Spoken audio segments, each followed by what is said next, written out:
فأنا ناصح لإخواني بالصدع بالحق تبيض وجوههم. السكوت في مسألة الحزبية يضرها، فاصدع بما تؤمر وأعرض عن المشركين.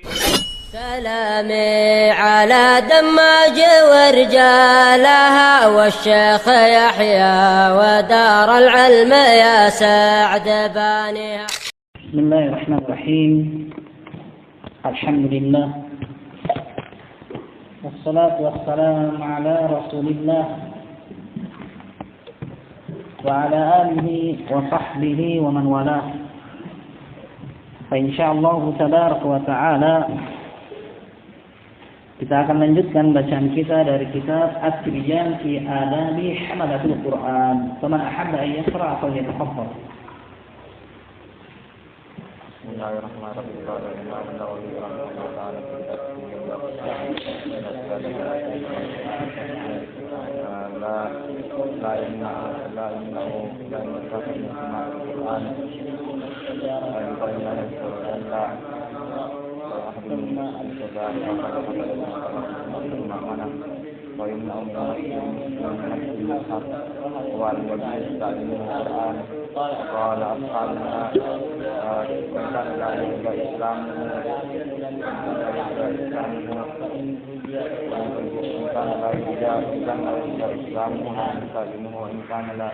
wa in roja islamu fa fi wajahan asahhuma yajuzu raja'an islami wa tsani la yajuz kama la yajuzu bai'ul mushaf minhu wa in roja islamu. Ahsantum barakallahu fikum. Qala al-Imam An-Nawawi rahimahullah faslun fin nafasi ma'al Qur'an lirruqyah. Pasal yang berkaitan dengan nafas adalah meludah ringan yang disertai dengan bacaan Quran untuk meruqyah. Apakah hal itu boleh? Rawa Ibnu Abi Dawud an Abi Juhaifah as-sahabi radhiyallahu anhu wa ismuhu Wahab bin Abdullah. Ibnu Abi Dawud meriwayatkan dari Abu Juhaifah sahabat yang namanya Wahab bin Abdullah. Wa qila ghairi dzalik, ada juga yang mengatakan selain itu. Wa anil Hasan al-Basri, juga menukilkan dari Hasan al-Basri wa Ibrahim an-Nakhai annahum karihu dzalik, bahwasanya mereka membenci hal itu, yaitu meludahkan atau memberikan tiupan dengan sedikit percikan liur yang dibarengi dengan membaca ayat-ayat Allah. Mereka membenci hal itu. Wal mukhtar anna dzalika laysa bimakruh, akan tapi yang menjadi pendapat pilihan hal itu tidaklah makruh. Bal huwa sunnatun mustahabbah, melainkan itu adalah sunnah yang dianjurkan. Faqad thabata an Aisyah radhiyallahu anha, telah sabit dari Aisyah radhiyallahu anha, anna an-nabiy sallallahu alaihi wasallam kana idza awa ila farashihi kulla lailatin jama'a kaffai, bahwasanya Nabi sallallahu alaihi wasallam apabila beliau telah beranjak ke pembaringannya setiap malam, maka beliau menggabungkan kedua telapak tangannya. Tsumma nafatha fihima, lalu beliau alaihi salatu wasallam meniupkan dengan sedikit percikan liur kepada kedua tangannya. Faqara'a fihima, lalu membaca pada kedua telapak tangan tersebut, qul huwallahu ahad, qul a'udzu birabbil falaq, qul a'udzu birabbin nas. Dan ini diantara zikir yang dianjurkan sebelum tidur. Nah, membaca 3 surat terakhir dan sebelumnya memercikkan sedikit liur kepada kedua telapak tangan. Tsumma yamsahu bihima mastata'a min jasadihi, lalu beliau pun menyentuhkan kedua telapak tangan tersebut apa yang beliau sanggupi untuk dia sentuh dari jasadnya.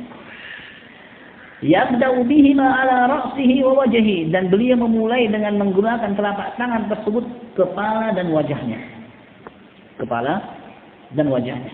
Wa ma aqbala min jasadihi, dan apa yang ada dari bagian depan jasadnya. Yaf'alu dzalika 3 marratin, beliau melakukan hal ini sebanyak 3 kali.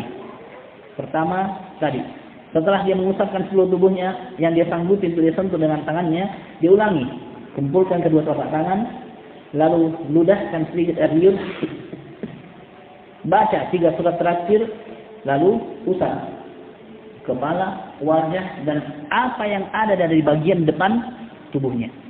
Lalu dilakukan pada kali yang ketiga. Nah, Rawahul Bukhari wa Muslim fi sahihaihima. Hadis ini diriwayatkan oleh Al-Bukhari dan juga Muslim dalam sahih keduanya. Dan ini jelas bahwasanya Nabi alaihi salatu wasallam melakukan itu.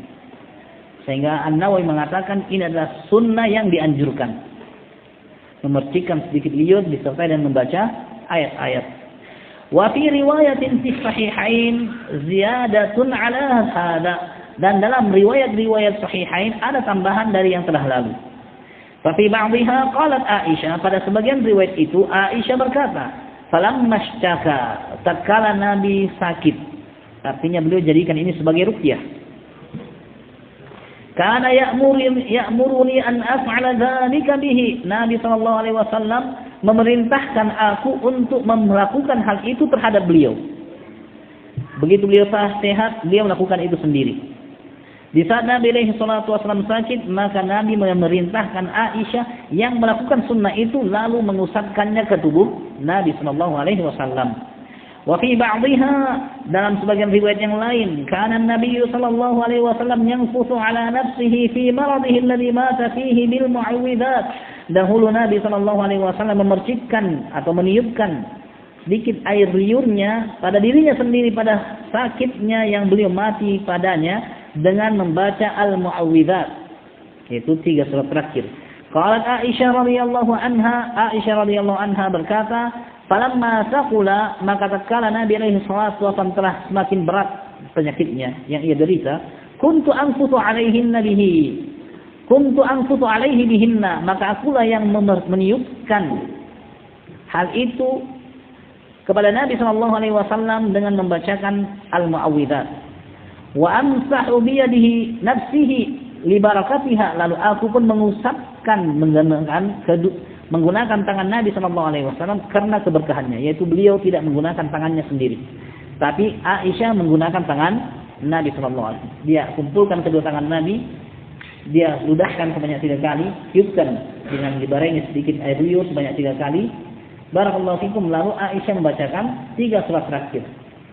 Setelah itu barakallahu fikum baru dia usapkan ke tubuh Nabi alaihi salatu wasallam menggunakan tangan Nabi, mengharapkan berkah tangannya. Wa fi ba'dihha, dan dalam sebagian riwayatnya, kana idza syaka yaqra'u ala nafsihi bil mu'awwidzat wa yanfutu. Dahulu Nabi sallallahu alaihi wasallam apabila sakit, beliau membaca untuk dirinya sendiri al-mu'awwidzat, 3 surat terakhir. Wa yanfutu, lalu beliau meniupkan dengan sedikit air liurnya. Qala ahlul lughah, an-nafsu nafkhun latifun. Nafkhun, tiupan yang ringan, bila riqin, tanpa air liur. Nah, berdasarkan riwayat terakhir barakallahu fikum, tiupannya setelah membaca surat. Dan ini yang lebih nampak. Riwayat terakhir barakallahu fikum, tiupannya kapan? Setelah bacaan al-mu'awwidzat. Dan yang nampak ini, atau barakallahu fikum bisa dikatakan tanwi'il ibadah. Boleh dahulu, sebagaimana boleh juga di bagian belakang. Yang mendahulukannya maka di sana ada riwayat, dan menjadikannya di belakang juga ada riwayatnya. Nah, tapi barakallahu fikum, apabila yang diinginkan adalah ruqyah dan juga faedahnya, maka tentu barakallahu fikum hal itu setelah bacaan. Nah, menapapun itu barakallahu fikum, maka telah datang riwayat-riwayat menyebutkan hal tersebut. Nah, dengan ini selesai bab yang ke-7, dan insyaallah akan berpindah pada bab yang ke-8.